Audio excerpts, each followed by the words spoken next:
एक गंमत, पण त्या गमतीद्वारे एक छोटासा संदेश माझ्या संपर्कातील प्रत्येक व्यक्तीला अगदी मनापासून मी देऊ इच्छितो. म्हणूनच ही घडलेली गंमत तुमच्या कानापासून मनापर्यंत या एका छोट्याशा व्हिडिओद्वारे पोहोचवण्याचा हा प्रवीचा प्रयत्न. खूप दिवसांनी मला माझा एक जुना मित्र भेटला. अर्थातच चेहरा प्रफुल्लित झाला माझा एकदम. कारण म्हणतात ना, old wine and old friends are always good things which makes you so much cheerful. या गोष्टीवर माझा तर विश्वास आहे. त्याप्रमाणेच मी लगेच माझी मोटरसायकल स्टँड केली आणि मिठी मारली त्याला. अगदी त्याच्या कानात मग विचारलं, अरे कैसा है भाई, बहुत दिनों के बाद मुलाकात हो गई. अगदी इन्स्टंटली माझ्या ओठामध्ये असे शब्द नेहमी येतातच, ते आणावे लागत नाहीत. त्या देवाचे आभार, ज्याने मला असं बनवलं. त्या माझ्या आईबापांचे पण आभार. सुरुवातीला मस्तपैकी हा आनंद व्यक्त केल्यानंतर आजूबाजूला मी बघितलं आणि एक छोटंसं, आजकाल चहाची दुकानं काही कमी नाही आहेत, त्याला म्हणलं चल थोडा बैठ के बात करेंगे. आणि मग छानपैकी गप्पांचा फड जमला 10-15 मिनटं. मग त्याने नको तो विषय थोडासा काढला, जो विषय मला आवडत नाही. कोणता विषय? जो जिंदगी में कभी हमारे दोस्त थे वो आज बिछड़ गए हैं. काय झालं वगैरे तो विचारायला लागला. मी त्याला म्हणलं, जेव्हा तू आणि मी भेटतो तेव्हा आपण एकमेकांच्या विषयी बोललो, एकमेकांची सुखदुःख वाटून घेतलीत, तर ती 15 मिनटं, तो अर्धा तास सत्कारणी लागेल ना. तू आणि मी मस्तपैकी चहा कॉफी घ्यायची, तू पैसे दे किंवा मी पैसे द्यायचे, सवाल तो नाही आहे. पण आपले पैसे खर्च करून, आपला वेळ खर्च करून आपण तिसऱ्या माणसाची चर्चा करणं, हे मला तर योग्य वाटत नाही. मी माझ्या स्वभावात आमूलाग्र बदल घडवत रोज काही ना काही घेत, कणाकणाने थोडा थोडा स्वतःमध्ये बदल करत इथपर्यंत पोचलो रे. त्यामुळे नको ना असले काही विषय. जो बीत गई सो बीत गई. जो रात अंधेरी है बस वहाँ से प्रकाश की किरण की आस रखना मैंने कब का छोड़ दिया है मेरे दोस्त. राहता राहिलं मग इतरांची निंदा करणं किंवा उगीचंच गॉसिपिंगमध्ये वेळ घालवणं, या गोष्टीसुद्धा मला प्रकर्षाने नको असतात. मी तसं त्याला सुनावलं, अर्थात विनंतीवाजा सुनावलं. त्याला काय मी खडसावलं वगैरे नाही, कारण it was the first time. एक तर तो खूप दिवसांनी भेटत होता. त्या आनंदावर त्याला काही बोलून मला विरजण टाकायचं नव्हतं. त्याचेही क्षण आनंदात गेले पाहिजेत, माझेही क्षण आनंदात चाललेले होते. त्यामध्ये मला बदल नको होता. परंतु इतकी टॉपची मॅच्युरिटी सेन्स आजकाल कोणामध्ये आहे हो? आज कितीतरी मी अवतीभोवती अशी माणसं बघतो की एखाद्याची निंदा करायला लागले की ते 10-10 मिनटं त्या विषयावर बोलतात. ज्या माणसांशी काहीही संबंध नाही, त्यांच्या मागे जी माणसं शत्रुत्व तुमच्याशी धरत आहेत, त्यांची निंदा करण्यात, त्यांचं महत्त्व वाढवून ठेवण्यात आपला वेळ खर्ची जातो. आपली मानसिकता थोडीशी बिघडते, याचं त्यांना भान राहत नाही. हे तर घडतं जिवंत असलेल्या माणसांच्या बाबतीत. कधीकधी तो माणूस ढगात जाऊन 10-10 वर्ष झालेली असतात, तरीसुद्धा त्याचं नाव घेऊन चिडायचं, निंदा नालस्ती करायची. होऊन गेलेल्या घटनांना तोच मुलामा लावत परत बोलत राहायचं. नको ते शब्द ओठातनं बाहेर काढायचे. हे सुद्धा घडत असतं. पण याचा विपरीत परिणाम हा स्वतःवरती होतो. हीच गोष्ट मुळात ती व्यक्ती विसरत असते. आणि हे विसरलं नाही पाहिजे. कारण शब्दांच्या बाबतीत जर बोलायचं झालं तर बोललं जातं ना, तलवारीपेक्षा शब्दांना धार जास्त असते. तलवारीची जखम एक वेळ भरून निघेल, पण शब्दांनी झालेली जखम मरेपर्यंत वाहत राहते. कधी थोडी वाहते, कधी जास्त वाहते. हे कशावर अवलंबून आहे? तुमच्या तोंडातून बाहेर पडलेले शब्द, ज्या शब्दांनी एखादी व्यक्ती घायाळ झालेली असते, ती घायाळ व्यक्ती तुम्हाला कधीही विसरू शकत नाही. तुमच्या त्या शब्दांमुळं ती घायाळ झाली आहे, त्याच्यामुळं त्या शब्दांनी झालेली जखम तिची आयुष्यभर बळबळत राहते. त्या जखमेला कोणतंही मलम नाही. मग शब्दांनी जर इतक्या मोठ्या प्रमाणात जखमी होत असतील माणसं, तर ते शब्द आपण किती जपून वापरले पाहिजेत ना, याचं भान प्रत्येक माणसाने ठेवलं पाहिजे. पण अक्षरशः हे भान येईपर्यंत माणसाचं निम्मं आयुष्य संपवून गेलेलं असतं. तरीसुद्धा लोक भानावर येत नाहीत. त्यांना मुळात हेच पटत नसतं, हेच माहीत नसतं आणि माहीत करून घ्यायची इच्छाही नसते की ओठातून बाहेर पडणारा प्रत्येक शब्द हा यात्रेवर निघालेला असतो. म्हणजे थोडक्यात शब्द यात्रा करत असतात.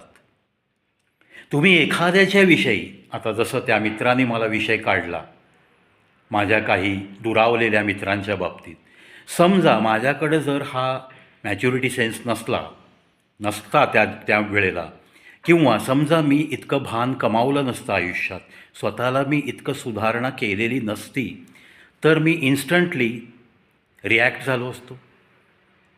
आणि I like to respond, not to react. ही सुद्धा एक डेव्हलपमेंट आहे.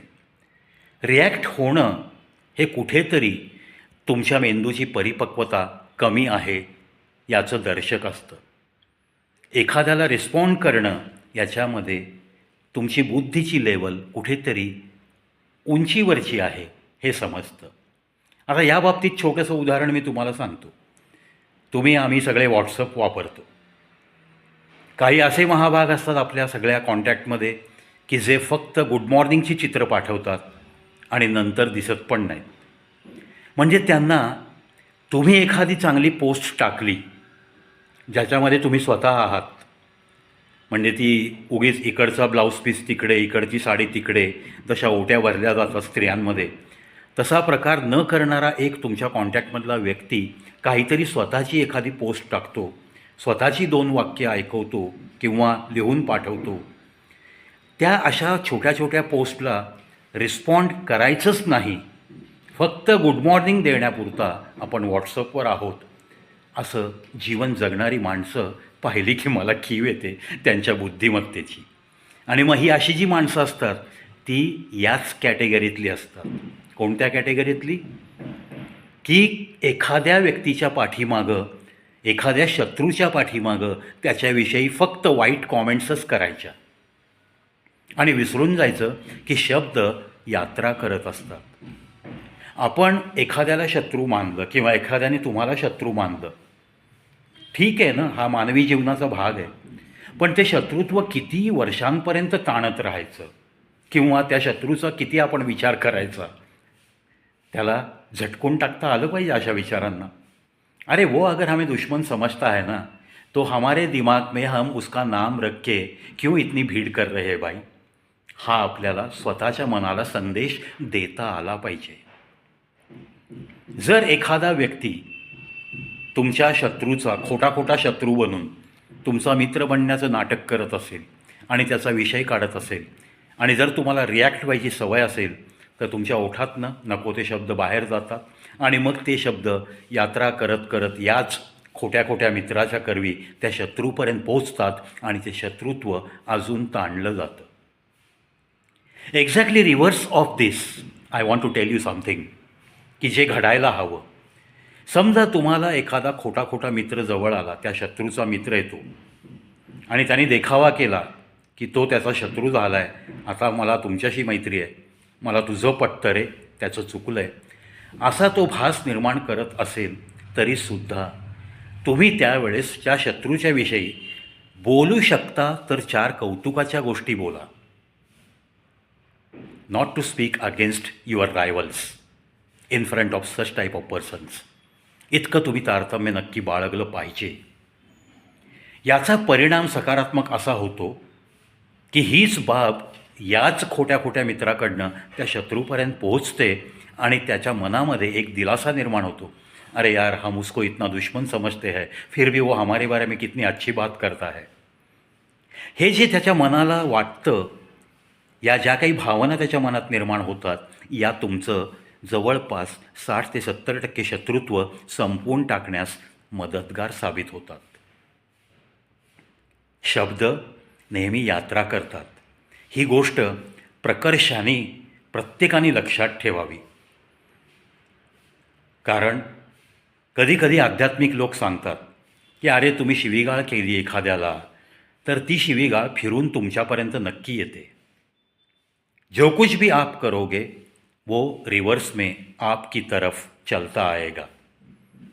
ऐसा कहा जाता है बुरी चीज़ों के बारे में.